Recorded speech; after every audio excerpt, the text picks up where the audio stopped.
is Indeed. I like to kind of start off usually by good morning, good afternoon, good evening. We don't know where our viewers or listeners are or what time of the day it is they'll be joining us here, Harrison. So I'm Mark Edwards. I'm with the Channel's Own podcast, and today we've got Harrison Kauffman. Harrison is an account director at Boxy. Harrison, good morning, good day. How are you? Good morning, Mark. It's a pleasure to be here. Thank you for having me. And doing good, doing good. Super, super. I say I had an itch that I had to respond to, which was basically to get in touch with you, to get you to come on the show here, predominantly because of what I've seen of you on LinkedIn, and I think as perhaps for those who maybe are not connected to you, although you're connected to an awful lot of people, I think it's about 13,000 followers, which I would have thought for an account director in the UK IT ecosystem, 13,000 is going some. So you should be very pleased with that number. And so that's really what I want to explore, kind of first off with you in many respects, is just tell us about your LinkedIn journey. So, just Sure. why did you start? What did you do when you started, and where have you been going with it? Yeah, thanks, Mark. It's been 5, 6 years now. 2019, I started on LinkedIn. And like you say, Wow. 13,000 followers, a lot of connections. And I think that's just built up very nice and organically. It's not been one day to the next, one viral post. I've been very steady over the last 5, 6 years. And I joined because I always knew before 2019, when LinkedIn was still mainly for people to find jobs and recruiters and people who wanted to look at what other people's profiles and jobs were about. Um, People started posting video because the feature was added to LinkedIn, and I could see some people that I knew who were posting videos and some people I didn't know posting videos, and I just had the feeling that that's my thing. This is finally the time where I can shine. Since I've always loved watching video, I've always enjoyed a good engaging kind of comedy skit or a good advert. And when I was a kid, I think I was the guy in the class who always made like a video about a trip that the class had been All on, right. or just all the lads. So I've always found video is my language, preferred language. So being in sales, I just had a gut instinct that I need to get onto this. This is definitely the thing that will be good for me in terms of being a sales guy in IT, getting my name out there, becoming a voice in IT, hopefully in the business to business market, Yeah. and becoming known for engaging videos. And instead of having to just depend on my cold calling, my emails, and just old fashioned corporate way of getting your name out there so that people can come to me and buy IT products and services from me for their business the old fashioned way. I wanted them to come to me because they know me, they like my service company that I work for and trust me. Mm-hmm. So it was a case of me just thinking, this is what I'm going to be doing from now on as my main source of getting my name out there as a IT Yes. sales guy. I think it's brilliant for promotion. It's interesting that you call it old-fashioned. As I said, it's kind of legacy media, legacy sales world. So that would have been, as you said. So you have experience though. You've done your cold calling back in the day, by the sounds of it. So whether it's email or email campaigns or spam, unfortunately, or on the telephone, all of those things. I don't know whether you agree. I just think they're still there, but they've certainly tailed off and diminished. And at the same time, as I said, not only has LinkedIn kind of taken over the world. I can't remember how many. It's like 2 billion users or something. It's certainly the place to be. But it's interesting. You said the video aspect to it because I don't think there were videos on LinkedIn in 2019. Maybe they were, but it would have been relatively rare.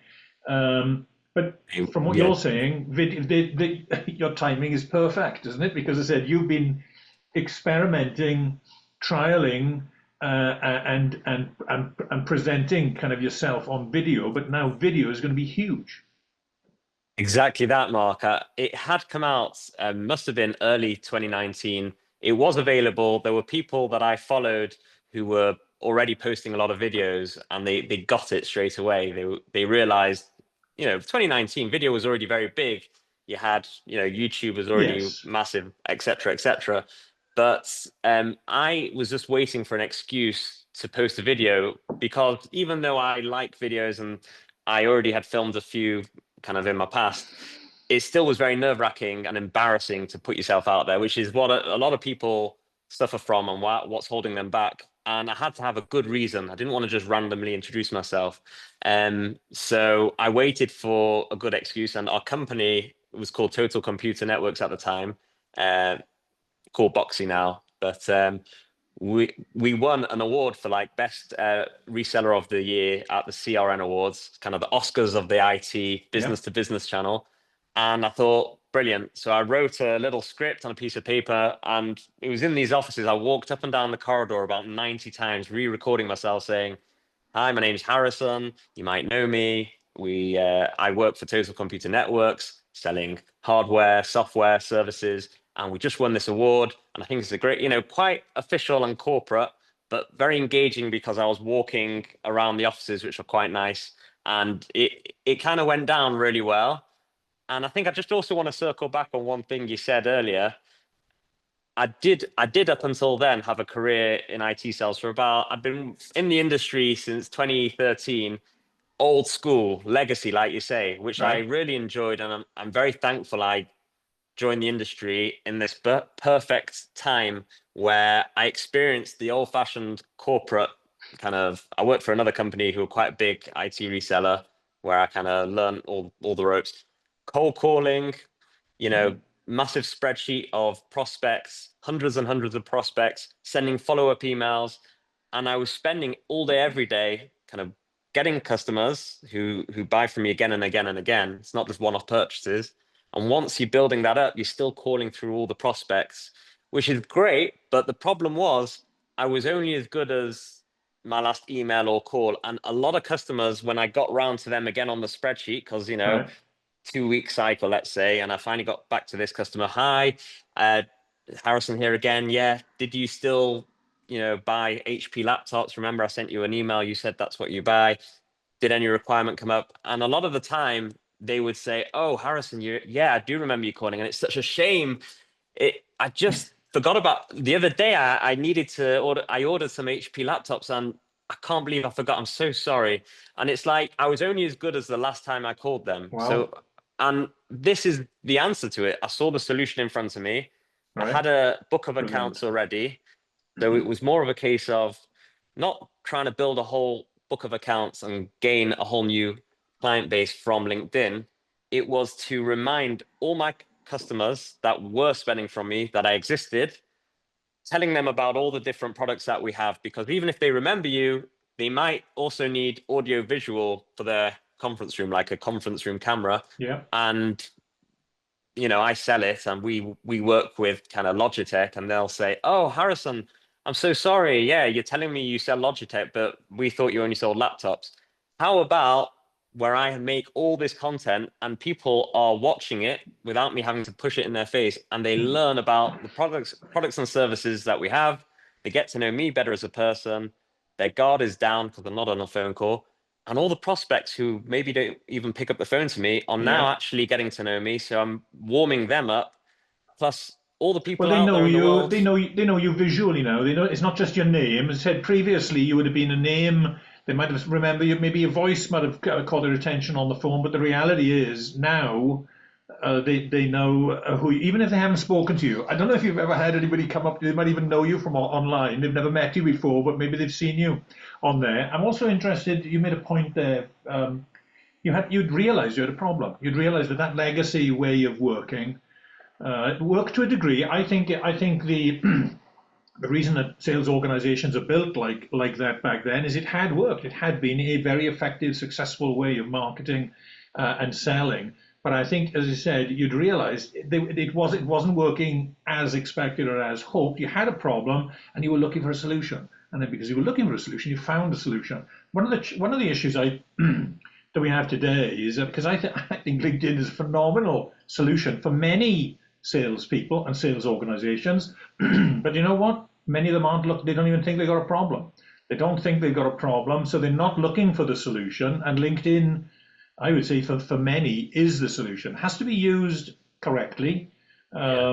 Which I said you've tried this, tried that, and found something that works perfectly. I love the fact that you said you seem to be you're obviously comfortable on video here because of the amount of video work that you've done. And you said a few minutes ago also you do think, and I think you are right, that people are reticent to actually engage. A lot of people don't like having their photographs taken, don't like being on video, and the inhibition stops them. It's the big obstacle that stops them Mm, from doing. I mean, one of your true.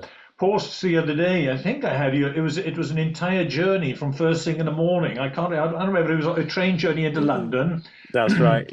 but that. Bit, What kind of yeah. engagement did that get, by the way? Do you monitor and track the impressions and comments and likes? What for that one video in particular then? Because that was a couple of weeks ago, or maybe more.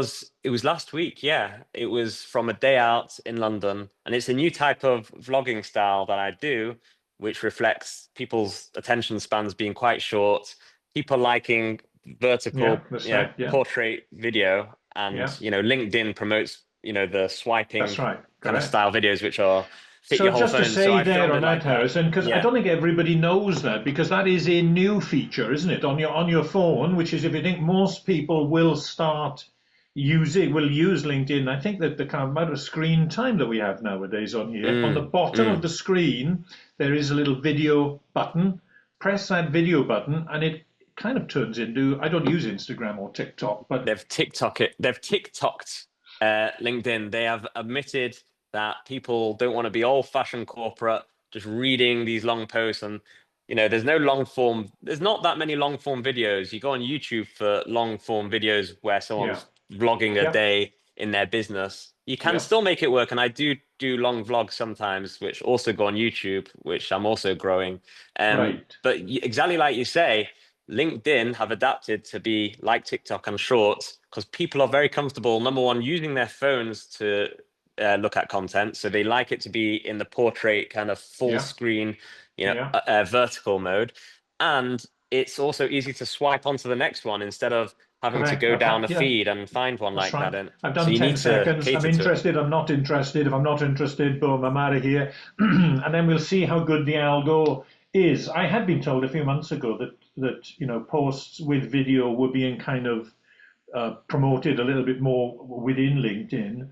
Yes. But it definitely feels, as I said, it's the zeitgeist. It is of the moment. So all of what you're doing there. You said you do a vlog as well then. So you do a long form video, say not so, well, it's just you to camera basically. Is it your thoughts, your ideas? I have not seen your YouTube channel, so I'll be checking that out once If we you're finish watching, please here. subscribe. Harrison Right. Kauffman. Super. Shameless plug. But you will have seen. So what we'll do with this show is basically, so we'll end up. Let's say this is a 30, 40 minute audio podcast, video podcast. Um, Mm. I don't listen to podcasts. I have listened to some podcasts. I'd say one of my daughters, she listens to lots of podcasts, but she likes these kind of true crime. Do you know what I mean? Or maybe Yeah, documentary those are very podcasts. popular. Yeah, So very she popular. likes that. I like long form video podcasts, but the numbers that we'll get here, I can guarantee you, we won't get huge numbers on the 30-minute video. But if we slice and dice it, we'll hopefully get from our time here 3 or 4 small short pieces that we will also put into that kind of vertical format into, let's say, 45-second, a little bit of nice video editing to go along with it. And undoubtedly, I think that just gets much more engagement. That's what people want nowadays, is that they don't want necessarily all of the full chat. They'll take the sound bite. We've been Yeah, conditioned yeah. for years to do this, I think, isn't it? So, Yes, and it's very interesting because you talked about the vlog I did the other day. So that was me filming from getting up in the morning, literally me getting up out of bed. It was a come with me video, which is a popular format on TikTok and YouTube Shorts, and now I've seen a few people on LinkedIn make it work as well. So I was trying to do that, and it's so easy to film instead of doing a whole long form vlog. But what you said before was, you chop and change. Sorry, you chop up a video. So yeah, you're recording this podcast now. You're going to make some short form videos which Yeah, have clips of things that we've said. And so you're repurposing the that's right. interview so that it's the interview on a podcast to be listened to on podcast platforms, on YouTube for those who want to watch. And I've watched your podcast on YouTube as well, for those who like to see the people's faces, Mm, mm. and make little clips as well. With my vlog I made the other day, I managed to repurpose that. I milked that like crazy. So not so much knowing how it would end up, but I took that vlog and I put it on I put it on LinkedIn under 3 minutes so that it's short enough, just about short enough for people to watch. Shows people about the business and makes them know me a bit better. Quite exciting going around London, me on a e-bike. But then I cut up loads of clips. I put the whole thing on TikTok, and I made a 1 minute version on YouTube Shorts, which did pretty well. I made a separate video of just me on the bike, which was like a cool come with me around London, just seeing what it's like on the bikes. But then I did this, which I didn't realize how crazy it would go. I took a small clip of me praying on the train, Yes. which was me putting all my Jewish praying kit Yes. on the train because it was too early for me to pray. The sun hadn't come up when I got the train, so I had to pray on the train if I wanted to do my morning prayers. Couldn't do it before or afterwards, and I filmed that as part of my day just to make, Yes. here's one of the things that are quite interesting.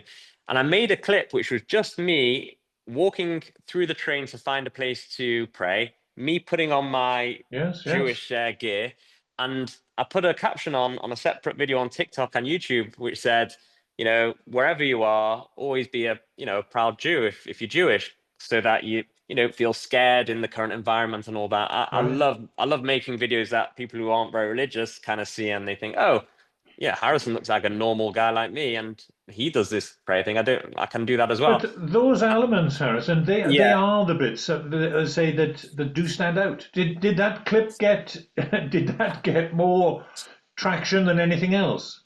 it's the most watched piece of content I've ever made, and it's currently on Right. 225,000 views on TikTok, which is honestly, it's blown up, and there's a bit of a difficult side to it where I got a lot of hate comments, and I made a post about that on LinkedIn. So I managed to Well, repurpose it again to talk about certain hate comments. I'm not going to go well, into that because that is a different thing.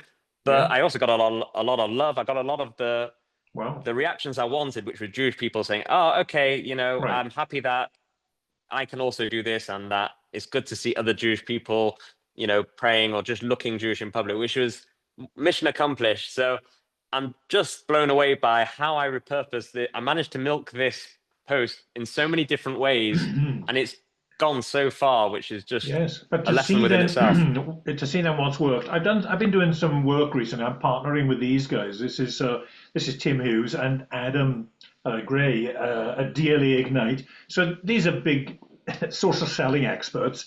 One of their key things is that authenticity is the key, and I think in particular with that segment that you're talking about, that sequence, that is really you opening your kimono into what many would see as a very very personal aspect, and but look at the response. But as I say, you've had a mixed, but I'm sure it's by the vast majority been positive. But that was a piece that really stood out, and it's odd just to kind of confirm that. I think the first when I got in touch with you actually a few months ago, I think I'd seen a video then. I can't remember. I don't know what the occasion is, but was it a shed or something? That was so that Ah, the sucker. again. Yes, I'm so happy you saw that, because that was a video which is my It's side mission. tabernacle, wasn't it? It was a, Tabernacle. It's a Jewish festival, and I've always worked, for IT resellers, not companies where there's really any other Jew, not that many other Jews really. I'm normally the only religious Jew in the company, and I get a lot of questions from people who are curious about what's this festival that you're taking time off for, like that I'm covering you for. right. Like I heard something about a shed in the garden, and there's a lot of people who ask the questions, and I love it that people ask. But there's a lot of people who are scared, just like it might be offensive, because in the world we're in, unfortunately, you never know what to say sometimes. And I thought, you know what? I've got this platform on LinkedIn now. People watch my stuff, they know me. How about I make this video? I think it was in COVID times, actually. I'll make this video 2.5 minutes. So giving a really basic explanation. Hi, I'm Harrison. I'm Jewish, religious. I keep this festival once a year. It's a Jewish festival. I said festival. Festival called Sukkot, which is also known as Tabernacle. And we make a hut in the garden. It's to teach us and appreciate how we should be thankful for God when we go out of our comfort of our houses. And it's also a symbol of when we were in the desert, when we left Egypt. And I gave a very brief explanation for people who are too scared to ask, people who don't know about it at all, people who will hopefully understand their colleagues who might not be able to explain it. And it was beautiful because people could just learn it themselves very easily, and feedback was amazing. And I get so many people who come up to me in these IT shows or whenever I'm in the IT kind of industry stuff, and they always mention that video. Right. And And that I think is the that's that is the that yeah, says a lot. I think because it's I would say on both of those pieces, for many of us outside of the Jewish religion, it was educational. It was educational to because it said to see those things. Tabernacle, you might be able to tell I'm from South Wales. South Wales Tabernacle would have been the name of a Welsh chapel. I don't know whether it's Welsh Presbyterians, but it was a common. There were interesting. things like Yeah. Sion, Bethel, Tabernacle. They were Okay. common names for Tabernacle is, yeah. chapels, Yeah. and so I would say there's an educational piece to it. Bearing in mind a lot of the other video content that you're going to see on LinkedIn is so much of it is corporate. Certainly the stuff that's generally paid for by businesses. But it So looks to me as if authenticity and what you're providing there, a bit educational as well. So to get, did you say 225,000? So I don't want to, crazy. cheapen what we've talked about here. But I suppose at the end of the day, you've got to say, what did it do sales wise? What has it done? Has it Yes, raised, it's raised yes. your profile, but are you getting from all of your activity, are you actually getting, oh, there's another lead, are the guys in the sales, another lead coming in for Exactly. Harrison? You're spot on, and you're right. We've been talking about how nice it is, putting myself out there. I got all these likes. Guess what? You can't. I can't go to Tesco and fill up my whole shopping trolley, and then when they say, "How would you like to pay?" I say, "Oh, in likes, please. Do you take LinkedIn?" That if only they did, because recently, that those likes I got were quite nice, but they don't do anything if they're No, not for a good purpose. I mean, we could all do stuff that gets loads of likes, but it will maybe fill our ego up. But if it's not leading to our goals, then it's a waste of time. So I would definitely say, in terms of going on LinkedIn, putting yourself out there on video or however you are comfortable or however you can easily turn it into making a lot more money and also growing your network in amazing ways so that you right. are the go-to guy in your industry when people Yes, think of that's right. plastic which is recyclable in the car industry, a random niche. They're like, oh, Dave, that guy who posts videos going around his factory playing pranks on his colleagues, and he's always talking about, yeah, recycled plastics. It's like magic. It's something which you will get a lot more orders from people who have ordered from you in the past. You will open up new lines of business for customers who only buy through one line of business. Like I was saying before, they will learn about everything that you do. Right. And I've got a lot of proof from emails. I've actually got a few here on my laptop, which What which have you I got? I, Tell I us. recently made. Here's a quote. This was at the time, yeah, my biggest client, but they hadn't spent in a while, and I felt too intimidated to call the guy. He's a very powerful guy. So I'd made a video. This was COVID times of me on a phone call with Tom Cruise, pretending to speak to Tom Cruise, using clips from his movie, and basically me saying, "Hi, yeah, I'm a guy who sells IT," and he was saying funny things back, which didn't fit the context. But I introduced my company and what we sell, without losing the attention of the viewer. And here's the email. He says, "Hi Harrison, good afternoon. Um, is Tom Cruise going to claim royalties?" Like referring to the video without saying anything else, and then he's basically talking about raising a PO for something wouldn't, which I don't think he was going to do because he'd been very quiet for a long time. Another one here where basically love the video about Prime Drinks, a totally different customer, big Mm. manufacturer who, again, I was probably just too shy to annoy him on the phone and say, "Ooh, you bought that thing from us months ago. Can you buy more things from me?" Love the video about Prime Drink. Could I get the cost for the following kit? And he's got a whole list there.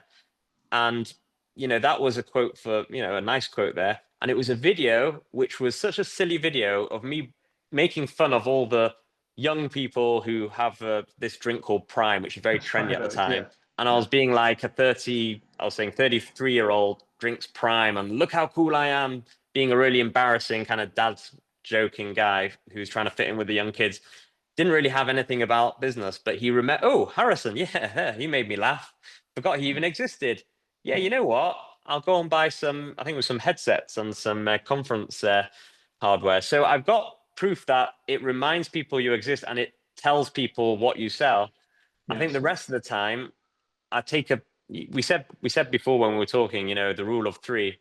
Yeah. Uh, I like this strategy, which makes things very easy for people who don't Yeah. know where to start when they're making content. I read in a sales book, which very controversial guy, the Wolf of Wall Street, Jordan Jordan Belfort, Belfont. who Yeah. I do not think is a very, done very No. nice things in all Yeah. of his illegal Yeah. activities back in the day.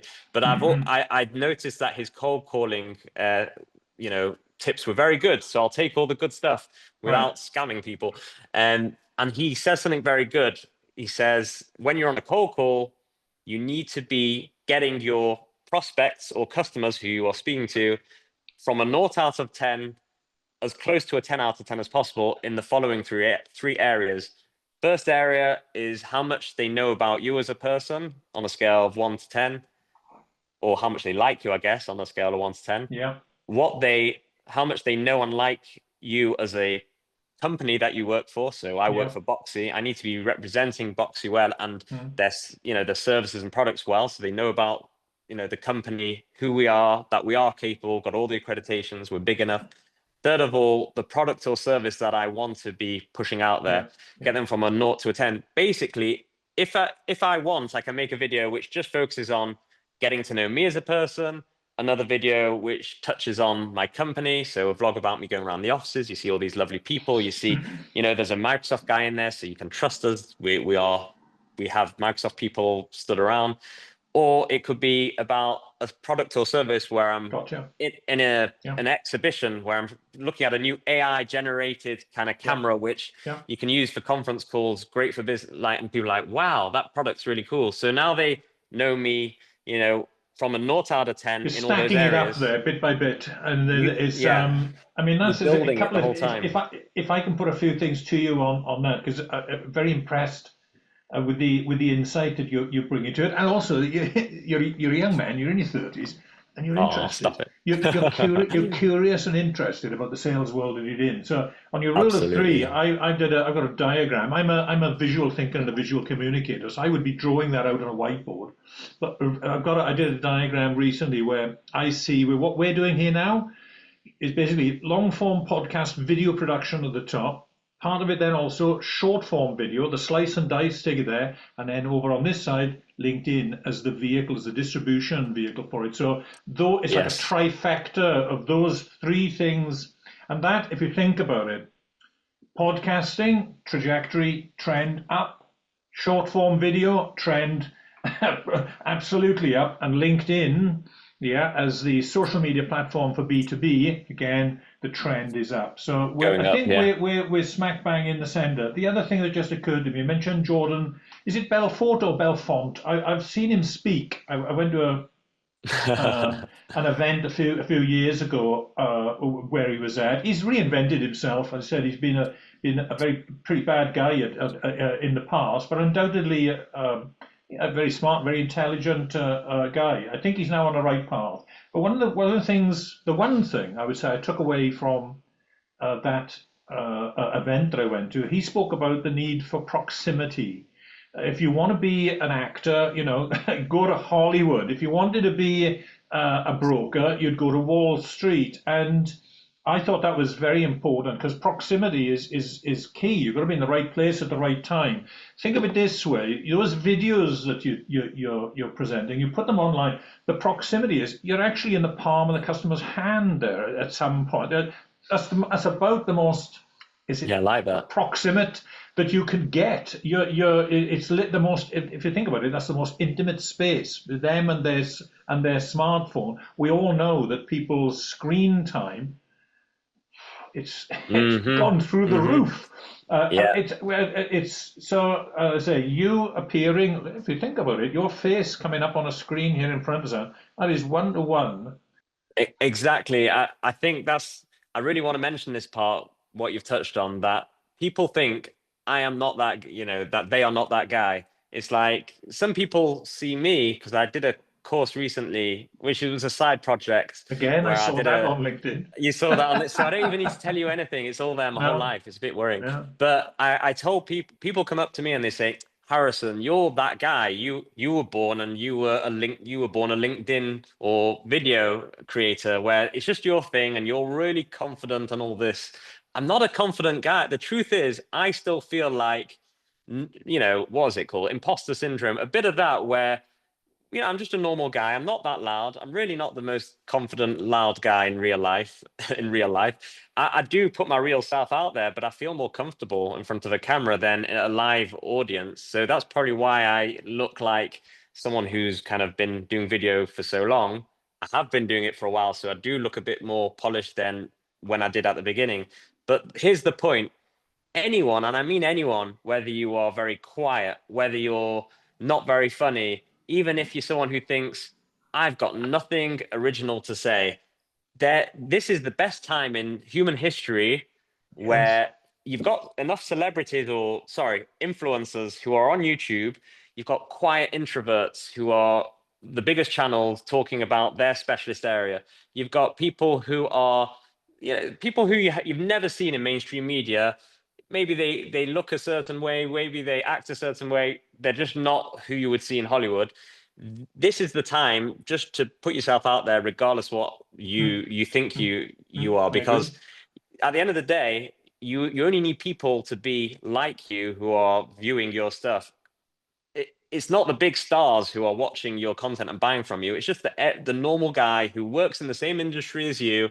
They buy the thing that you sell, let's say, for example, and they're probably interested in the same things. They might like F1, they might like relatable jokes about your industry. So if you're in printing, you find it funny how everyone says printing is dead, but like then they'll get an order from the person who was just saying the other week that they're going fully digital, because at the end of the day, they always come back to you. They still need it. Relatable stuff that you have a whole encyclopedia in your head Yeah, of funny kind of quotes people always say, cliche situations, and all these annoying things that happen with a certain area of your niche. There is so much demand for relatable content on LinkedIn where you mm, can become that guy within your industry that just voices things that a lot of other people experience. Just talk about it. It could be in a mm, funny way, it could be in mm, an insightful way, it could just be just saying something that you've noticed changing in the industry that is like, has anyone else noticed that, things have shifted in this way? And is it just me? All this stuff is perfect for LinkedIn. And no one has an excuse not to post on LinkedIn because everyone can relate to other people and relate to stuff yes, that's going on in their industry. And as long as yeah, you are able to just do that and put it into words or into a video or a picture, just do it and realize that you don't need mm, to be chosen to be a content mm, creator. You mm, can just mm, do it yourself. You don't need permission from anyone. And the best way to learn is not by just getting a whole chart out and working out all the theory of it and looking at these videos, making notes. Just make a rubbish video. Just make a terrible one that flops where you think you look so stupid. Just put it out there, or just put a post out there which you think is so thick no one's going to like it. Maybe you will only get one like, and maybe you do look a bit silly, the lighting's bad, but the good thing is no one really cares. Everyone's got their own no one cares. They'll look and at it and then they'll carry on with their lives. You will learn what you want to do better next time, and you will yeah, get better and better. You just got to go through that process, and yes. it's not a special skill. It's like I'm loving the fact that no one else really does it in IT the way I do, really. So it's like, great, I've got the whole thing to Yes, I myself. know, I'm not and I'm not gifted. it's great. It's great to see, and I think we can work at encouraging others to do it.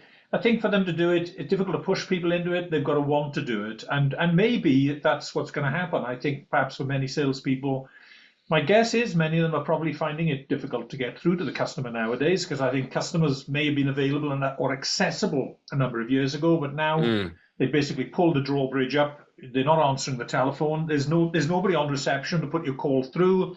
Very difficult to speak to people. They're not answering the emails. So for those people, if they're looking for a solution to that problem, then maybe they'll realize that this is it. Let's have one last topic before we finish. I had two really, but I'm going to have to put it down to one because of the time constraint. Because I don't think we so want an hour and a half long form video here, but we've we'll already be got pushing lots it. of small bits. What about the use of? I don't do any. I use ChatGPT. I just find it extraordinary in terms of what it's allowing me to do now in terms of putting documentation together is out of this world. But AI with regards to your social media, are you using any AI tools for video, for Yes. editing or whatever else? Can we quickly touch upon that? Yes, so quickly on my editing, I've used the same free app on my phone to edit. Really nothing fancy. Is it That an was Apple free. phone or is it a It's Google? it's an Apple phone and it's an app Yeah. called InShot. I encourage people just to play around with this app, InShot it's called.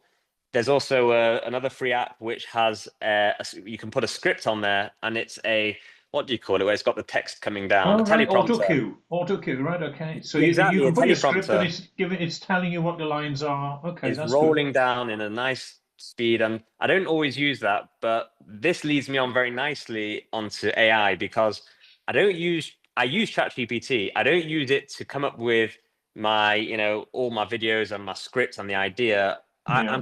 I'm all right at coming up with ideas myself. It's more like giving me a structure. So I Mm. put in like I am making a video about going around Microsoft headquarters in the UK. I want to touch on what's the cool new Copilot product that they've got. And I also want to touch upon the interesting building. I also want to meet some interesting people. Give me a script which is no longer than 3 minutes. Yeah. It's and Wow. basically like very short sentences. I will be filling in most of the content myself, but give me a Yeah. structure which is Yeah. based around these three things that I want to do, Yeah. Yeah. and it will give me a script, and I won't kind of copy and paste it into my Yeah. teleprompter. But let's say there's a product and service that I want to talk about, or there's a landmark there. Let's say Microsoft offices are famous for being the biggest tech offices in the UK, and these interesting facts, the biggest Yeah. in this, the most sustainable. It will give me all those facts and put them into bullet points so Right. that I'll do all my off the cuff talking, but then I'll say into the camera, I'm here at Microsoft. It's the number one sustainable offices in the UK. It's the most um, technologically advanced, conference rooms. And behind me is officially like the, the iconic, Yes. I don't Yeah. know, arch or whatever. I could be going anywhere and doing anything. And instead of having to Yes. Wikipedia and find the Yeah. content research, it will give Yeah. it to me how I like it, Yeah. perfectly ready to go. And And you're doing that piece by piece. That's the other element. This is not 2 minutes from start to finish. I've got to get a full live action one shot.